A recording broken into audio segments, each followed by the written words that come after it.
moment, I think, in the history of this museum. We are certainly trying to be very relevant in the years to come. And I think part of what you've already seen with these interactive devices is certainly part of it. And I think once you hear from Dorman Holub, the only Dorman I've ever known in my life, you'll also understand that part of the ulterior motive is to try to capture the knowledge that Dorman has gleaned over the last decade plus, just on his own because of love of history. We were able to get a little seed money to start this project, and the point is we want to keep it going.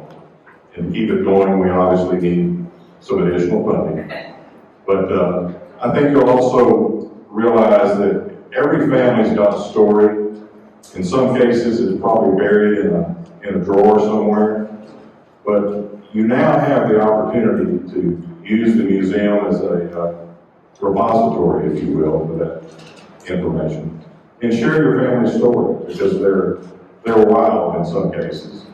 Some are probably true in some fiction, some have probably got a little fiction involved, as I've heard from some of the Pitcock family. But anyway, I want to turn this over to Dorman and let him explain kind of what we've done at this point. And certainly most of it's been through his efforts.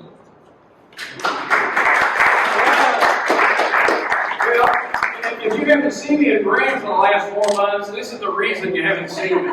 And really what I want to show you is this is my vision of how we can portray history in Graham. And, you know, if you don't know me, if you ask me a nickel question, I'm going to give you a dollar answer. Because I really like the history of Graham. And I started this years ago, almost 3 decades ago, just because I was interested in the people, places, and events. And so the things that you see the timeline, which is on the columns, and what we've done is I've created a video over here that explains the timeline so that you can see them. And you know, our desire is that once a quarter we'll come back in and change the timeline. And the whole idea of it is because there is so much rich history in Graham that so many times people just don't either know it or don't remember it, or they just are puzzled by it. On the back wall, we have our photos. Most of the photos that you have on the back wall and over here on the side came out of our collection. The only problem was we had photos, but we didn't have cut lines. And that's what really makes the photos pop out, because when you look at them, if you're not familiar with those photos, it's just a photo. That's all it is.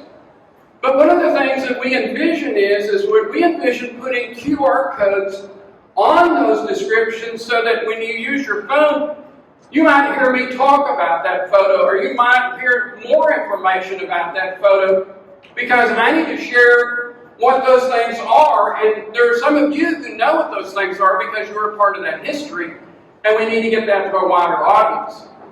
And then what do you think about the newspapers? These newspapers are crazy.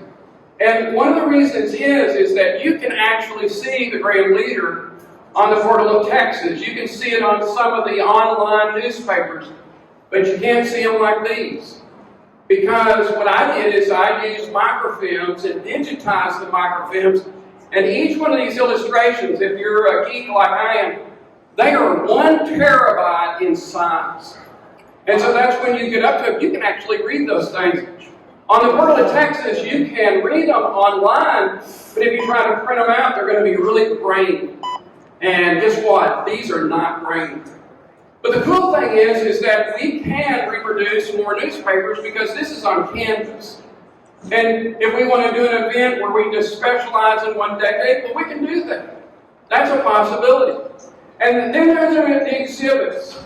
There are so many interesting things in those exhibits, and I hope you take time to look at them. But to have the original survey equipment that G.H. Graham and his chairman, A.D. Gant, used to survey Graham, Texas, now that's insane that it's still in Graham, Texas. But thank goodness we got lots of pack rats in town. But you know, there's a video over here on my left, your right, called Recollections. And it was produced probably in 1994, 1995. That is probably one of the most priceless videos that we have in Graham, Texas.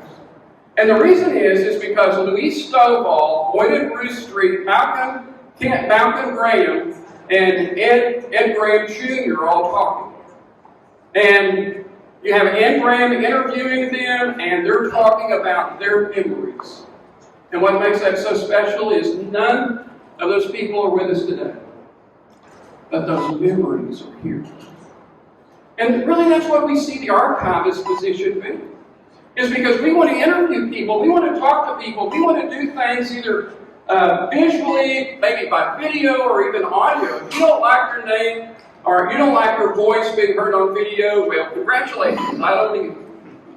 But that's what we want to do because we want to capture who you are.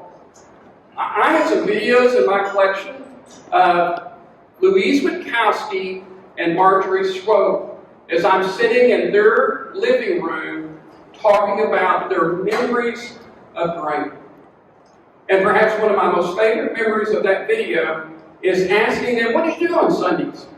And she goes, man, right after church, we pulled the carpet back, we cranked up the Victrola, and we learned how to dance. And I said, well, tell me about one person you danced with. And they said, Norman Stovall Jr. And I said, well, how was that dancing? And she goes, he just stepped on a lot of feet.